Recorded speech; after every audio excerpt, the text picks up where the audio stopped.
Kita misal mencintai seorang raja umpamanya.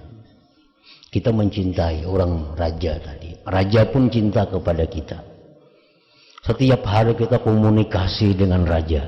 Setiap hari kita bertemu dengan raja. Setiap hari kita berpandiran lawan raja itu. Nah, raja ini tahu pada kita cinta lawan si raja tadi. Raja itu menguji kita. Diberi raja kita sepeda motor. Nah, sepeda motor raja ku beri. Nah, jam ku beri HP raja. Suka. Akhirnya hari-hari mengudak sepeda motor raja lagi diudaknya, HP digulingnya. Kali ingat lagi lawan yang memberi itu raja. Nah, ini ujian daripada raja, apakah cintanya itu kepada raja atau cintanya kepada pemberian raja. Nah, itulah contoh-contoh karamat-karamat orang-orang yang dikasihi Allah, orang-orang yang dipelihara oleh Allah. Mereka itu apabila berdoa lawan Tuhan, doanya kabul, bukan senang, justru takut.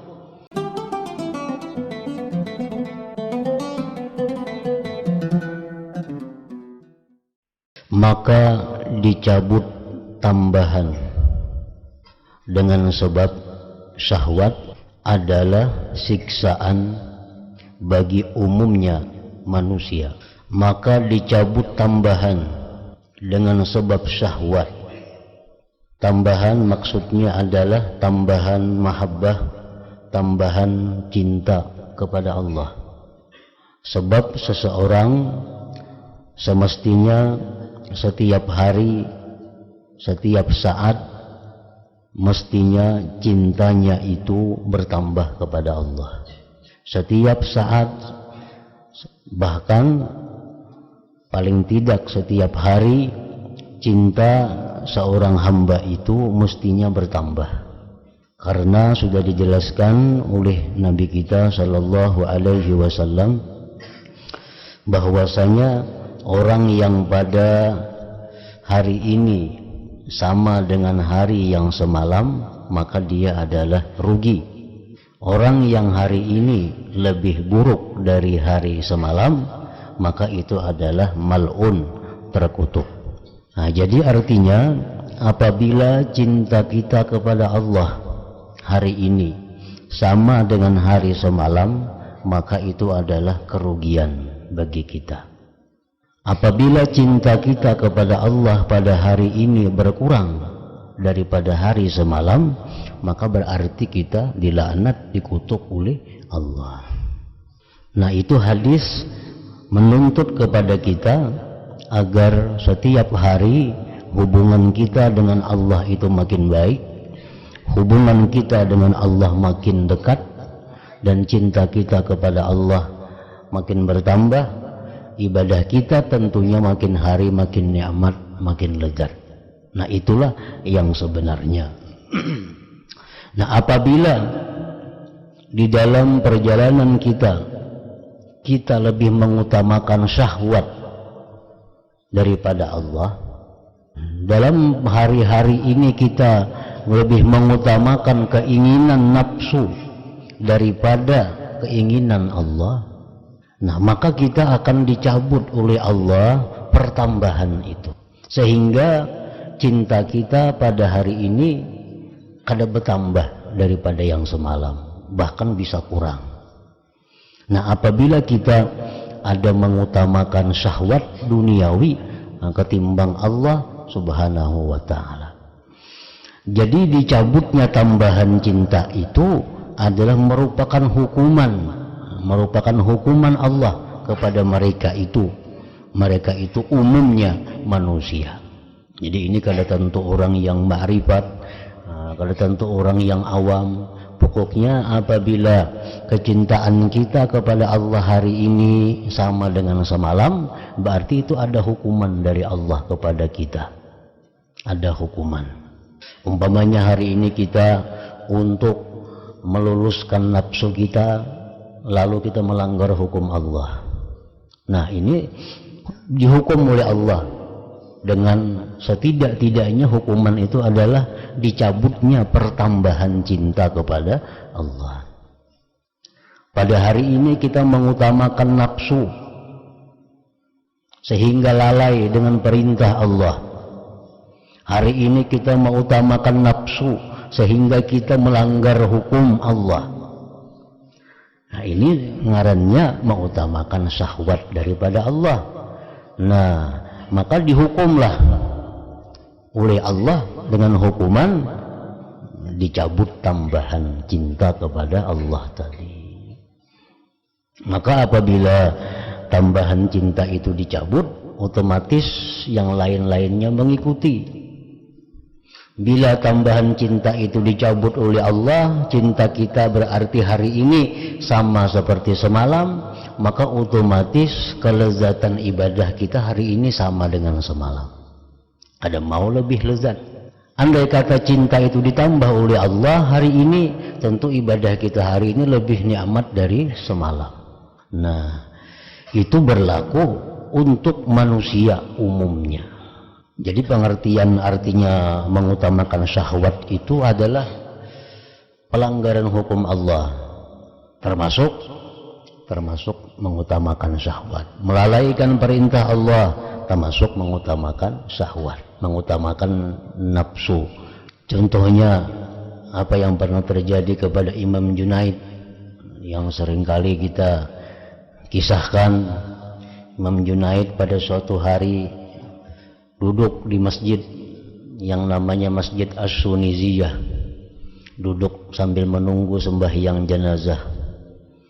Nah, tiba-tiba Junaid Baghdadi pada waktu itu melihat ada seorang hamba, seorang manusia minta-minta. Lalu dalam hati Junaid ini ada bergeritik. Nah, geritiknya apa? Uman itu minta-minta, maka orangnya masih anum, orangnya kuat, jaka becari pang baik pada minta-minta. Itu dalam hati Imam Junaid ada bergeritik macam itu. Jaka becari, bahuma kenapakah baik pada minta-minta dalam hati. Nah, ini bagi orang-orang seperti Junaid itu merupakan satu pelanggaran hukum Allah. Bagi orang-orang khawas itu satu pelanggaran hukum Allah, karena itu sama dengan i'tirad Allah, sama dengan mengeritik Allah. Jakanya baca haripang itu, nah jangan minta-minta, nah itu sama mengeritik Allah ngarannya. Bagi orang kelasnya macam Junaid Baghdadi itu suatu dosa. Kita mungkin kada sampai dosa macam itu, kan sesuai dengan makam kita, lain dengan makam Junaid al-Baghdadi. Nah, suatu malam berikutnya, malam Junaid biasa malam itu beribadah dengan nikmat, dengan lezat. Kenapa pada malam itu beliau ibadah merasa hambar? Nah, ibadah merasa dingin, kada senikmat-nikmat biasanya.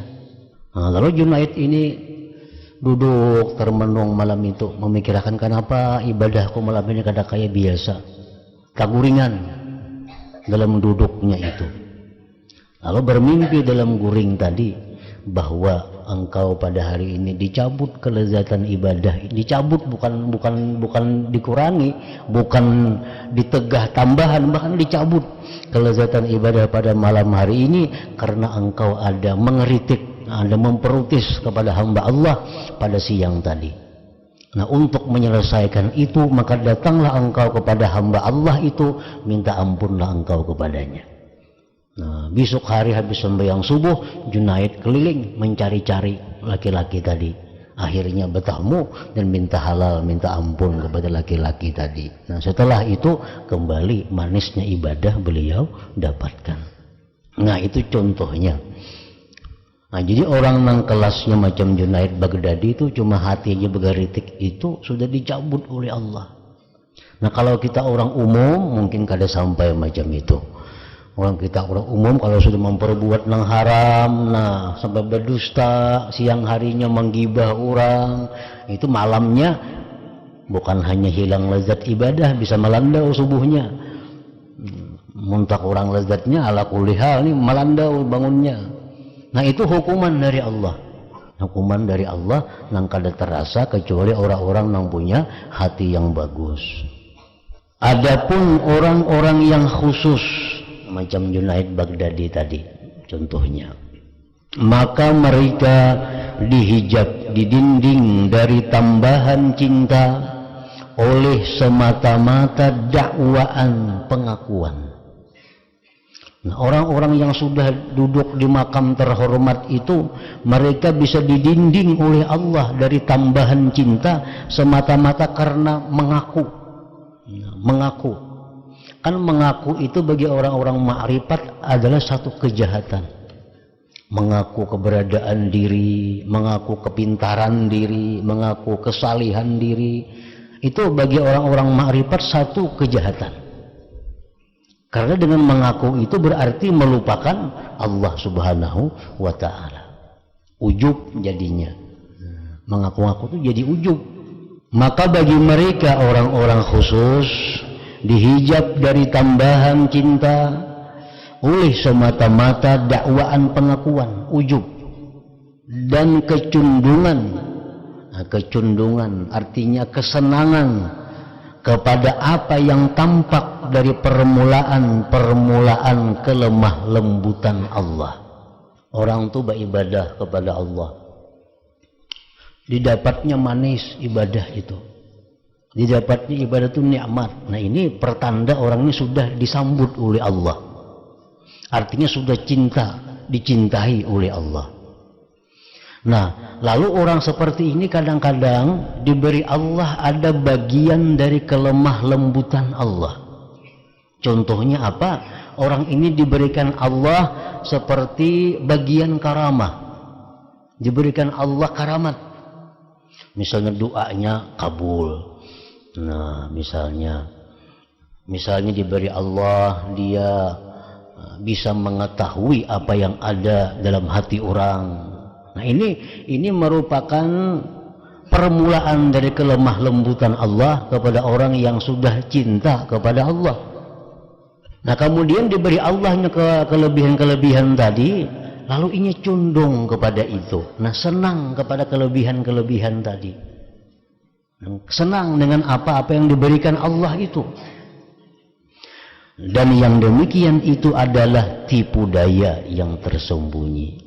Ya, ini tipuan. Kalau kita sudah beribadah, sudah bagus, nah, lalu diberi Allah kita kelebihan. Misal doa kita selalu kabul umpamanya, atau ada kelebihan-kelebihan apa yang menyalahi adat umpamanya. Lalu kita senang dengan itu. Nah, kita pingkuti itu. Nah, sehingga kita akhirnya lupa kepada Allah, senang dengan karamat-karamat itu. Senang dengan kelemah lembutan Allah tadi. Akhirnya Allah terlupakan. Nah, itu merupakan tipu daya, merupakan ujian dari Allah kepada orang-orang yang mencintainya. Apakah orang ini cinta kepada Allah atau cinta kepada pemberian Allah? Dan yang demikian itu adalah tipu daya yang tersembunyi, yang tidak mampu menjaga daripadanya kecuali orang-orang yang mempunyai tapak kaki yang kuat. Kita misal mencintai seorang raja umpamanya. Kita mencintai orang raja tadi. Raja pun cinta kepada kita. Setiap hari kita komunikasi dengan raja. Setiap hari kita bertemu dengan raja. Setiap hari kita berpandiran lawan raja itu. Nah, raja ini tahu pada kita cinta lawan si raja tadi. Raja itu menguji kita. Diberi raja kita sepeda motor. Nah, sepeda motor raja ku beri. Nah, jam ku beri HP raja. Suka. Akhirnya hari-hari mengudak sepeda motor raja lagi diudaknya, HP digulingnya. Kali ingat lagi lawan yang memberi itu raja. Nah, ini ujian daripada raja, apakah cintanya itu kepada raja atau cintanya kepada pemberian raja. Nah, itulah contoh-contoh karamat-karamat. Orang-orang yang dikasihi Allah, orang-orang yang dipelihara oleh Allah, mereka itu apabila berdoa lawan Tuhan, doanya kabul, bukan senang. Justru takut. Takut apa? Takut kalau ini adalah ujian dari Allah. Kadang-kadang kita berdoa kabul lalu senang. Nah, seolah-olah kita sudah sampai kepada kedudukan yang mulia. Padahal itu hanya permulaan dari kelemah lembutan Allah. Nah, itu banyak orang-orang yang tertipu, banyak orang-orang yang terhenti di situ sehingga terdinding daripada pertambahan cinta kepada Allah Subhanahu wa taala. Orang ahli ibadat, bakhalwat, belampah, diberi Allah mustajab doa. Orang minta doakan ini kabul, doakan ini kabul, minta banyu ini kabul, minta ini kabul. Akhirnya melayani manusia aja lagi. Sibuk dengan urusan orang minta banyu, orang minta ini, kada tak urus lagi lawan Allah Ta'ala, hubungan kada tak jaga lagi. Aur sibuk melayani ini. Nah, itu menyebabkan seseorang ini akhirnya kada jadi makrifat kepada Allah, tapi jadi panambaan jadinya. Jadi panambaan, jadi tabib kena jadinya. Nah, itu tipu daya Allah yang tersembunyi, yang tidak mampu menjaga daripadanya kecuali orang-orang yang mempunyai tapak kaki yang kuat. Kemudian yang lebih keras dari itu lagi, artinya lebih keras ini yang lebih ditakutkan lagi. Yang lebih ditakutkan lagi oleh orang-orang yang sudah cinta kepada Allah adalah takut luputnya sesuatu yang tidak akan diperoleh sesudah luputnya. Takut luputnya sesuatu yang tidak akan diperoleh sesudah luputnya. Kita misalnya dari subuh sampai zuhur. Nah, biasa kita waktu itu kita beribadah. Biasa waktu itu kita melaksanakan tugas-tugas keagamaan kita dengan Allah. Nah, kenapa kita pada hari itu terhalang daripada tugas-tugas keagamaan, terhalang dari wirid-wirid kita? Nah, ini berarti keluputan. Dan keluputan itu kada akan bisa didapat kembali. Nah, keluputan itu kita kada bisa mendapatkan kembali. Kayaknya dibayar, kayaknya malam. Kada kawa dibayar. Malam itu ada tugas lain lagi yang mesti dikerjakan. Karena waktu itu, nangarannya waktu bila terbuang kada kembali. Waktu bila terbuang kada kembali. Lain halnya duit hilang bisa tabuli. Nangapakah sakit bisa sembuh. Tapi kalau waktu hilang kada kawa kembali. Kada kawa kembali. Nah, kita misal antara maghrib isya. Biasanya waktu beribadah maghrib isya ini waktu nyaman berwirid sudah. Kenapa hari itu kita awal-awal mau urusin apa kada tak baca antara maghrib isya nih. Nah, kawala mengganti itu kada kawa diganti. Karena isuk untuk hari isuk juga. Nah, antara maghrib isya seumur hidup kada terbulik lagi. Nah, itu mereka itu sangat takut keluputan sesuatu yang tidak akan bisa didapat lagi. Misalnya sembahyang zuhur yang biasanya kita nyaman, sembahyang zuhur kita biasanya lezat, sembahyang zuhur kita biasanya nikmat. Kenapa pada hari ini sembahyang zuhur kita kacau? Sembahyang zuhur kita kada nyaman. Sembahyang zuhur kita rasa berat. Nah, ini yang ditakutkan. Kenapa? Sebab kada kau mau ulang lagi. Isuk kena juhur isuk lain lagi. Juhur bahasa pulang. Juhur yang hari ini sudah hilang dengan perasaan berat, perasaan susah tadi. Nah, itu yang ditakutkan oleh orang-orang yang cinta kepada Allah tadi. Hilangnya sesuatu yang tidak akan diperoleh sesudah hilangnya itu. Apa? Terbuang-buangnya umur daripada ibadah kepada Allah Subhanahu wa ta'ala. Orang yang beribadah sejak anum sampai tuha, sampai mati. Lawan orang yang lagi anum nakal, tuha tubat, mati, sama-sama ke surga, sama-sama surga, tapi surganya lain. Surganya lain, kada sama. Jadi jangan dianggap rasa gembira. Yang penting kena aku dia tuha tubat, surga juga kena matinya. Biar lagi anum dulu benakal. Timbang-timbangnya lagi tuha kena bebuntat lagi anum baik. Nah, menghitung jangan kasih itu, jangan bebuntat ke Tuhan. Nang dihitung itu coba orang yang mulai muda sampai mati bagus. Nah itu dalam surga kada sama kedudukannya dengan orang yang lagi anumnya kada baik, sudah tuha hanya kada sama. Tuhan maha bijaksana, Tuhan maha adil, kada mau menyamakan angka itu.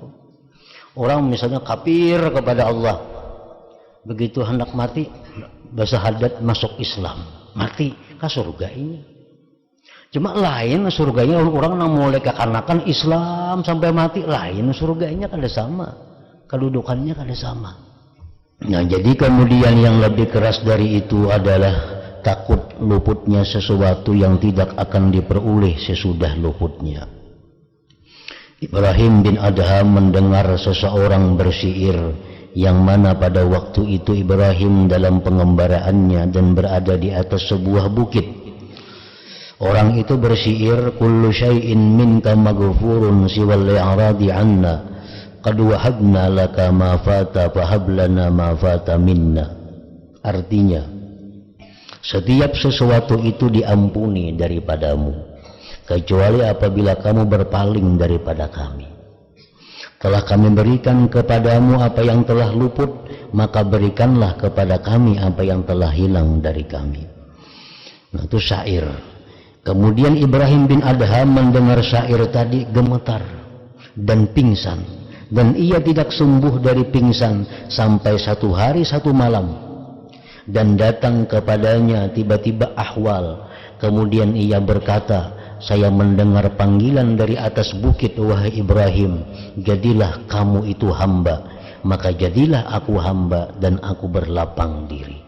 Nah, Ibrahim bin Adham, beliau ini manusia yang dikenal sebagai aulia Allah. Tetapi beliau mempunyai masa muda yang tidak baik. Nah, karena beliau ini anak raja. Nah, pada waktu masa mudanya banyak menghabiskan waktu kepada hal-hal yang kada bermanfaat. Berburu gawiannya, bersenang-senang, anak raja, semuaan ada. Nah, pada waktu pertengahan hidup beliau diberi hidayah oleh Allah, lalu tobat, kembali ke jalan Allah, berguru, mengaji, akhirnya jadi wali. Nah, mendengar syair ini. Syair ini mengisahkan yang artinya tentang orang-orang yang dulunya itu berpaling dari Allah, kemudian kembali kepada Allah. Nah, tentu syair ini sangat menggugah hati beliau. Di antara aulia-aulia Allah itu ada yang mulai kekanakan sampai meninggal dunia, kada pernah menyimpang dari Allah. Macam kayak Syekh Abdul Qadir Al-Jilani, macam kayak Al-Imam Faqih Muqaddam, mulai kekanakan sampai wafat, kada ada cacat dalam sejarah hidupnya. Nah itu beda kedudukan dengan wali-waliullah yang pada mulai anumnya banyak waktu terbuang, tapi sudah tuhanya kembali kepada Allah. Macam Fudail bin Iyad, itu orang yang pada waktu mudanya jadi perampok. Nah, lain dengan Faqih Muqaddam, dengan Abdul Qadir Al-Jilani. Itu orang mulai kekanakan sampai meninggal, hubungannya terjaga dengan Allah Subhanahu wa ta'ala. Utbatul Gulam, nang masa mudanya bermabuk-mabukan, masa mudanya banyak menghabiskan berbuat kerusakan, tapi akhirnya tobat jadi waliullah. Nah itu hebat, tapi kada sehebat orang-orang yang mulai awal sampai akhir hubungannya baik dengan Allah.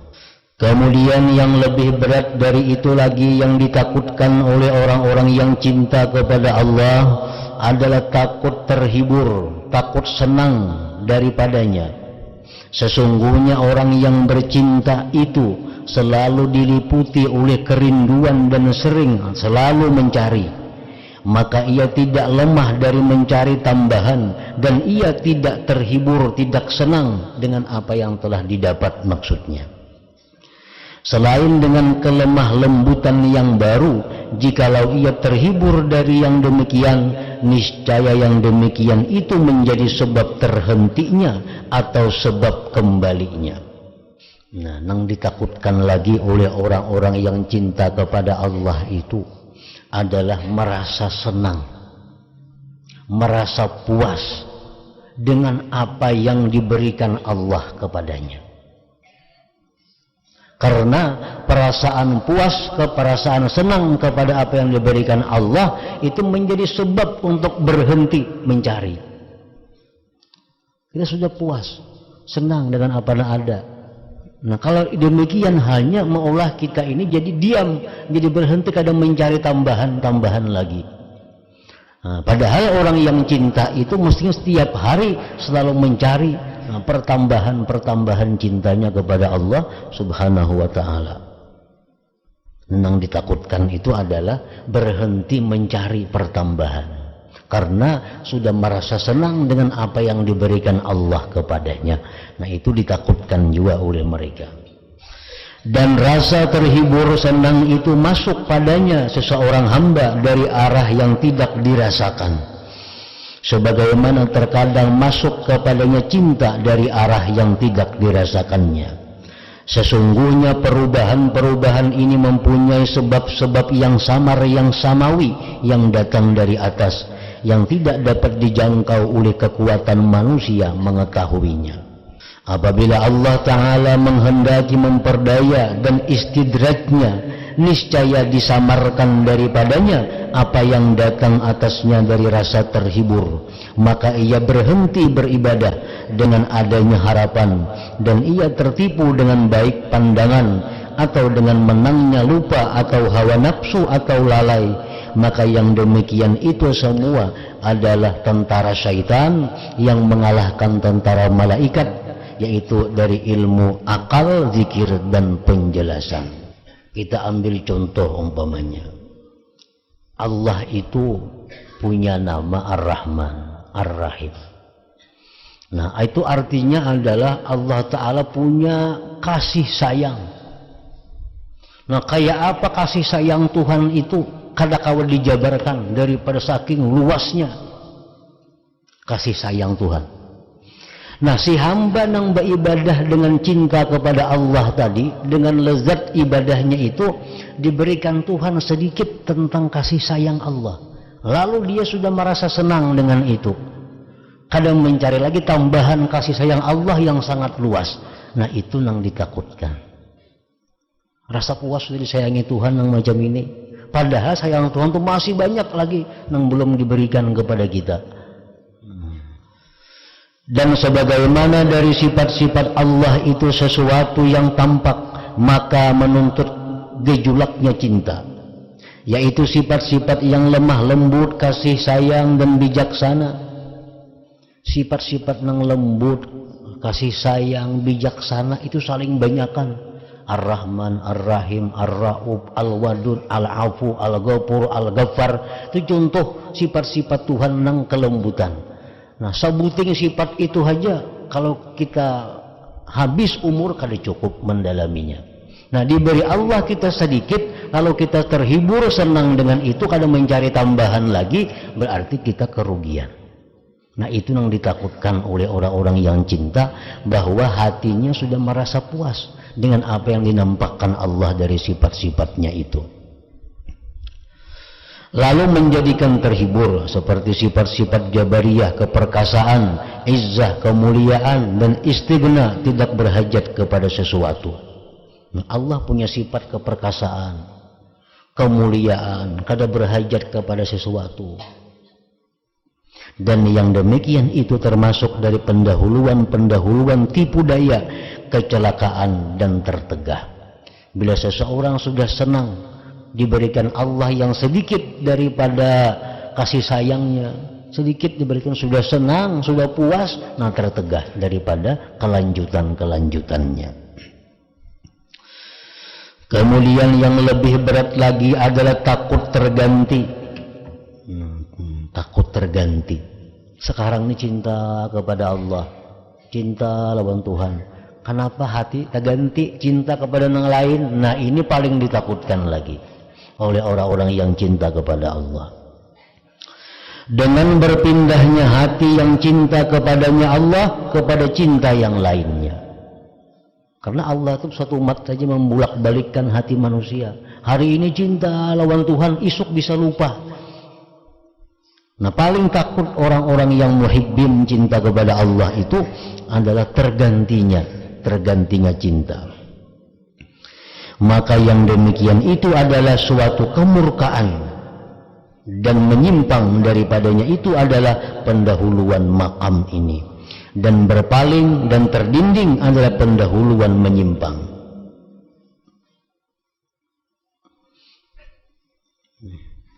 Jadi sebelum berpaling kepada Allah, dulunya cinta kepada Allah, sekarang berpaling cinta kepada yang lain. Nah, cinta kepada yang lain ini adalah merupakan permulaan daripada penyimpangan-penyimpangan, pembangkangan kepada Allah. Sebab kalau orang sudah hatinya hilang cinta kepada Allah, berganti cinta kepada yang lain, timbul macam-macam pelanggaran-pelanggaran kepada Allah Subhanahu wa taala. Sempitnya dada dengan kebaikan. Dulu katuju berbuat kebaikan, sekarang susah. Hilangnya semangat dari terus menerusnya zikir dan malasnya untuk tugas-tugas wirid ibadah, itu adalah sebab-sebab makna ini dan pendahuluannya. Orang tuh cinta kepada Allah, kada mau pang langsung berpindah ampih cinta lawan Tuhan, kada mau, ada pendahuluannya. Pendahuluannya apa? Kada bersemangat lagi beribadah. Nah, membaca wirid-wirid itu asa kulir wah ini. Itu tanda-tanda permulaan akan berbaliknya hati daripada cinta kepada Allah kepada cinta yang lain. Itu permulaannya. Jadi gejala-gejalanya itu. Gejala hati kita ini apakah terus mencintai Allah atau apa jangan berpaling lawan Tuhan. Gejalanya beribadah dulunya bersemangat, kenapa wah ini pindah bermalas? Dulunya rajin untuk ilmu, kenapa wah ini pindah berkurang rajinnya? Ini gejala akan berpindah hati dari Allah kepada yang lain. Nah, itu menghadapi kemurkaan daripada Allah Subhanahu wa taala. Zahirnya sebab-sebab ini adalah dalil pada perpindahan dari makam cinta kepada makam murka. Maka kita berlindung dengan Allah daripadanya. Paling khawatir itu. Dulunya bagus hubungan lawan Tuhan, sekarang renggang, berpaling. Itu paling bahaya, paling celaka. Dan terus-menerus takut bagi perkara-perkara ini dan bersangatan waspada daripadanya dengan bersihnya muraqabah. Nah, selalu muraqabah. Hati kita selalu kita intai. Hati kita jangan lepas. Hati kita hari ini kayak apa lawan Tuhan, diri kita hari ini kayak apa lawan Tuhan, mana lawan semalam baiknya, mana lawan semalam baiknya. Nah, selalu muraqabah. Itu adalah dalil benarnya cinta. Karena sesungguhnya orang yang mencintai sesuatu niscaya secara pasti ia takut akan kehilangan sesuatu itu. Maka tidak lepas orang yang cinta itu dari ketakutan. Kada mau lepas. Orang cinta pasti ada takutnya. Apabila adalah yang dicintai itu termasuk dari yang mungkin hilangnya. Nah, kayak Allah itu mungkin hilang dari hati kita, kada ada lagi. Karena itu orang-orang yang cinta Allah sangat takut kalau hati mereka sudah tidak ada lagi Allah Subhanahu wa taala.